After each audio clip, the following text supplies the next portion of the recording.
कहानी का शीर्षक है जुल्म मत सहो। एक बार स्वामी विवेकानंद रेल में यात्रा कर रहे थे। वे जिस कोच में बैठे थे उसी कोच में एक महिला भी अपने बच्चे के साथ यात्रा कर रही थी। एक स्टेशन आने पर दो अंग्रेज अफसर उस कोच में चढ़े और महिला के सामने वाली सीट पर आकर बैठ गए। कुछ देर बाद वे दोनों अंग्रेज अफसर उस महिला पर अभद्र टिप्पणियां करने लगे। वह महिला अंग्रेजी नहीं समझती थी।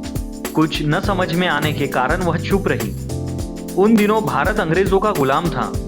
अंग्रेजों का भारतीयों के प्रति दुर्व्यवहार आम बात थी। कोई उनका विरोध नहीं करता, जिससे उनका हौसला बढ़ता ही जा रहा था। धीरे धीरे वे दोनों उस महिला को परेशान करने पर उतर आए। वे कभी उसके बच्चे का कान उमेड़ देते तो कभी उसके गाल पर चुटकी काट लेते, कभी वे महिला के बाल पकड़कर झटक देते।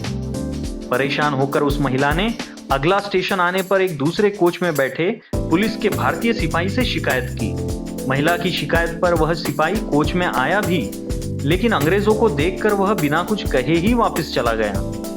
रेल के फिर से चलने पर अंग्रेजों के अफसर फिर से यही हरकत करने लगे। विवेकानंद काफी देर से ये सब सुन रहे थे और देख रहे थे। अब उनसे न रहा गया। वे समझ गए थे कि अंग्रेज इस तरह नहीं मानेंगे। वे अपने स्थान से उठे और जाकर उन अंग्रेजों के सामने खड़े हो गए। उनकी सुगठित काया देखकर अंग्रेज सहम गए। पहले तो विवेकानंद ने बारी बारी से उन दोनों की आंखों में घूर कर देखा, फिर अपने दाएं हाथ से कुर्ते की आस्तीन ऊपर चढ़ा ली और हाथ मोड़कर उन्हें अपने बाजुओं की सुडौल और कसी हुई मांसपेशियां दिखाई। इसके बाद वे अपने स्थान पर आकर बैठ गए। विवेकानंद के साहसपूर्ण रवैये से दोनों अंग्रेज अफसर डर गए। उन्होंने उस महिला और उसके बच्चे को परेशान करना बंद किया। यही नहीं, अगला स्टेशन आने पर वे चुपचाप उठे और दूसरे कोच में जाकर बैठ गए।